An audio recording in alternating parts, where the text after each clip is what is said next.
الحمد لله الحمد لله رب العالمين والصلاة والسلام على سيد الأنبياء والمرسلين وعلى آله وأصحابه أجمعين সম্মানিত বন্ধুরা, মহান আল্লাহ রব্বুল আলামিন পৃথিবীতে মানব জাতি সৃষ্টি করেছেন। তাদের এই সৃষ্টিকে অক্ষুণ্ণ রাখার জন্য নারী পুরুষের মধ্যে বৈবাহিক বন্ধনের ব্যবস্থা আল্লাহ রব্বুল আলামিন করে দিয়েছেন। আজ আমরা জানব এই বিবাহের বিভিন্ন মাসআলা সম্পর্কে ইনশাআল্লাহ। বিবাহ সকল নারী পুরুষের উপর ফরজ একটি বিধান। জীবনের সকলের একবার হলে বিবাহ করতে হবে, আর মুসলমানরা সর্বোচ্চ 4টি বিবাহ করতে পারে। কোনো ব্যক্তির প্রথম স্ত্রী জীবিত থাকলে তার প্রথম স্ত্রীর অনুমতিতে বিবাহ করতে পারবে। এ সম্পর্কে আমরা আলোচনা করব ইনশাআল্লাহ। মাসআলা নাম্বার 1, দুইজনের মুখের দুইটি কথা অর্থাৎ ইজাব এবং কবুলের দ্বারা বিবাহ সম্পাদিত হয়ে যায়। যেমন যদি দুলহানের পিতা সাক্ষীদের সামনে দুলহাকে লক্ষ্য করে বলেন যে আমি আমার কন্যাকে আপনার নিকট বিবাহ দিলাম, এবং দুলহা যদি বলেন আমি কবুল করলাম, তবেই বিবাহ সম্পূর্ণ হয়ে যাবে ইনশাআল্লাহ। এবং দুলহা ও দুলহান উভয় স্বামী স্ত্রী হয়ে যাবে। অবশ্য যদি তাদের একাধিক কন্যা থাকে তবে মেয়ের নাম উল্লেখ করিতে হইবে, এবং নেকাহ আকদের সময় মোহর উল্লেখ করিয়া দেওয়া উত্তম।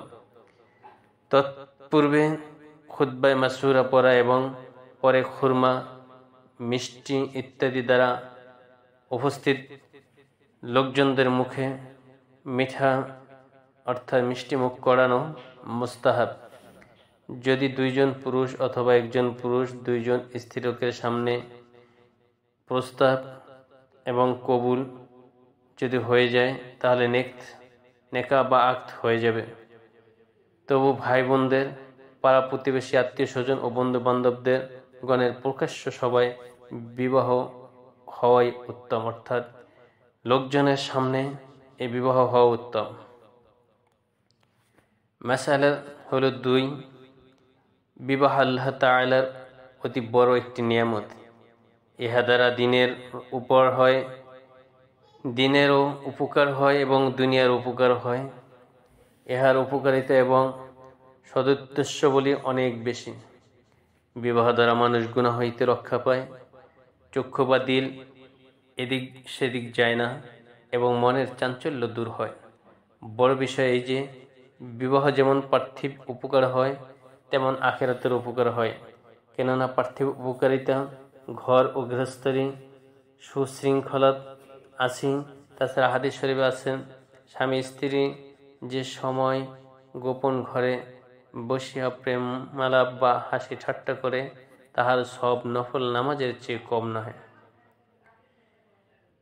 মাসআলা 3, কেহ যদি বলে আপনার অমুক মেয়ের বিবাহ আমার সহিত দিয়ে দেন, এবং তদুত্তরে মেয়ের পিতা বলে আচ্ছা আমি তাহার বিবাহ আপনার সহিত দিয়ে দিলাম, তবে এইরূপ বলাতেও বিবাহ হয়ে যাবে। প্রার্থী পুনরায় আমি কবুল করিলাম এ কথা না বলিলেও চলিবে। অর্থাৎ যদি বলা হয় যে আপনার অমুক মেয়েকে আমার কাছে বিবাহ দেন, এবং ওই মেয়ের বাবা যদি বলে যে হ্যাঁ আমি আমার মেয়েকে অমুক মেয়েকে তোমার কাছে বিবাহ দিলাম, সাথে সাথে বিবাহ সম্পাদিত হয়ে যাবে। মাসআলা 4, বিবাহ দুরুস্ত হওয়ার জন্য শর্ত এই যে অন্তত পূর্ণবয়স্ক সজ্ঞান মুমিন মুসলমান পুরুষ অথবা একজন পুরুষ এবং দুইজন স্ত্রীলোকের সাক্ষাতে ইজাব কবুলের কথা দুইটি হওয়া দরকার। অর্থাৎ যখন বিবাহ হবে দুইজন সাক্ষী অবশ্যই থাকতে হবে। দুইজন পুরুষ সাক্ষী হলে বিবাহ হয়ে যাবে, কিন্তু যদি দুইজন পুরুষ সাক্ষী না থাকে, একজন পুরুষ সাক্ষী থাকে এবং দুইজন নারী সাক্ষী থাকে, তাহলেও তাদের সামনে যদি বিবাহের কার্য সম্পাদন করা হয় তাহলে অবশ্যই বিবাহ হয়ে যাবে। তাদেরও নিজ কানে উভয়ের কথা শোনা দরকার। আর যদি মেয়ের পিতা একা একা অথবা একজন পুরুষের সামনে অথবা শুধু স্ত্রীলোকদের বা বালকদের সামনে ইজাবের কথা বলে, অর্থাৎ প্রস্তাবের কথা বলে যে আমি আমার অমুক মেয়েকে আপনার সহিত বিবাহ দিলাম, এবং অপর পক্ষ বলে যে আমি কবুল করিলাম, তবে তাতে বিবাহ দুরুস্ত হইবে না। অর্থাৎ আমি আমার অমুক মেয়েকে আপনার সহিত বিবাহ দিলাম এবং অপর পক্ষ বলে যে আমি কবুল করিলাম, তবে তাতে বিবাহ দুরুস্ত হবে না। অর্থাৎ সেখানে দুইজন সাক্ষী থাকতে হবে এবং সাক্ষী দুজন তাদের কারণে শুনতে হবে যে তাদের একজন প্রস্তাব দিয়েছে যে আমি আমার মেয়ে যদি একা একা অথবা একজন পুরুষের সামনে অথবা দুজন স্ত্রীলোকের সামনে বালকদের সামনে ইজাবের কথা বলে যে আমি আমার অমুক মেয়েকে আপনার সহিত বিবাহ দিলাম, অর্থাৎ যদি বালক হয় তাহলে এই বিবাহ গ্রহণযোগ্য হবে না, অবশ্যই সাবালিক হতে হবে। মাসআলা 5, মেয়ে যদি সামনে উপস্থিত থাকে এবং তাহার দিকে ইশারা করিয়া বলে যে আমার এই মেয়ে বিবাহ আপনার সহিত দিয়ে দিলাম, এবং দ্বিতীয় পক্ষ অর্থাৎ দুলহা বলে যে আমার এই মেয়ের বিবাহ আপনার সহিত দিলাম, এবং দ্বিতীয় পক্ষ অর্থাৎ দুলহা বলে যে আমি কবুল করিলাম, তবে তাহাতেই বিবাহ দুরুস্ত হইবে। মেয়ের নাম উল্লেখ করার দরকার হইবে না। আর যদি মেয়ের সামনে উপস্থিত না থাকে তবে মেয়ের নাম এবং তার পিতার নাম এবং পরিমাণ উচ্চ শব্দে বলিতে হইবে, যে সকল সাক্ষীরা যেন পরিষ্কারভাবে শুনিতে পায়।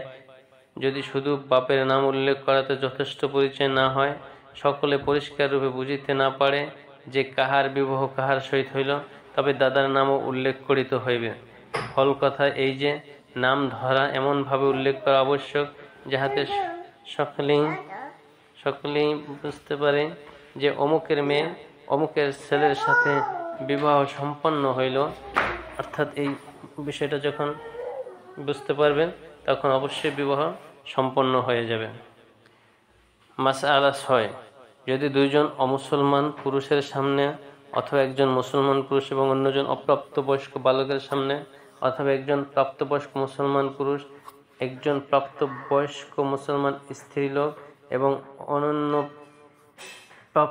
অপ্রাপ্তবয়স্ক বালক বালিকাদের সামনে ইজাব কবুল হয়, তবে বিবাহ দুরুস্ত হবে না। অর্থাৎ দুজনে মুসলমান হইতে হবে এবং প্রাপ্তবয়স্ক হইতে হইবে। যদি নাবালেগের সামনে বসে বিবাহ দেওয়া হয় তাহলে ওই বিবাহ গ্রহণযোগ্য হবে না।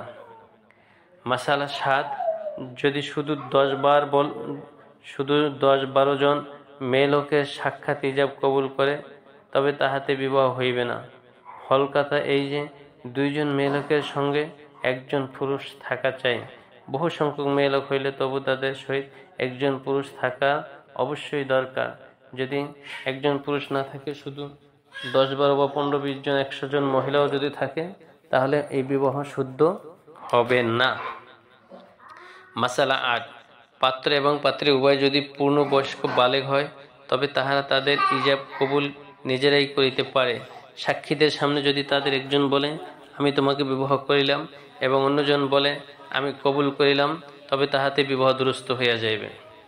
মাসআলা 9, প্রকাশ্য সভায় যেমন জামে মসজিদ, জুমা আর নামাজের পর অথবা এইরূপ অন্য কোনো মজলিসে বিবাহ হওয়াই অতি উত্তম, যাহাতে বিবাহের সংবাদ সকলেই অবাধে জানতে পারে। গোপনে বিবাহ হওয়া উচিত নহে। অবশ্যই একান্ত যদি কোনো ঠেকা পড়ে তবে কমের পক্ষে 2 জন পুরুষ বা একজন পুরুষ ও 2 জন স্ত্রীলোক অবশ্যই উপস্থিত থাকিতে হইবে, যাহারা নিজ কানে বিবাহের ইজাব ও কবুলের কথাগুলো শুনতে পাইবে। মাসালা 10, সাবালেক পাত্র বা পাত্রীর জন্য নিজে ইজাব কবুল না করিয়া অন্য কাহাকে বিবাহের ইজাব কবুল এর জন্য উজিল বানাইয়া দেয়, উকিল সাক্ষীদের সামনে উকিল স্বরূপ ইজাব কবুল করিয়া দেয়, তাহাতে বিবাহ দুরুস্ত হইয়া যাইবে। উকিলের ইজাব কবুল এরপর আর মুয়াক্কেলের অস্বীকার করিবার কোনো উপায় নাই। সুতরাং যদি উকিল রাখা হয়, অর্থাৎ যাদেরকে বর্তমান সমাজে উকিল বাপ বলা হয়, এই উকিল বাপের সাক্ষাতে অথবা উকিল বাপের ইজাব এবং কবুলের মাধ্যমে বিবাহ সম্পূর্ণ হয়ে যাবে, এতে বিবাহের কোনো সমস্যা হইবে না।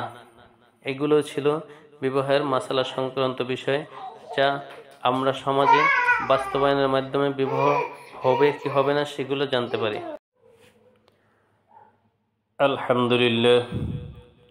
আলহামদুলিল্লাহ রাব্বিল আলামিন ওয়াসসালাতু ওয়াসসালামু আলা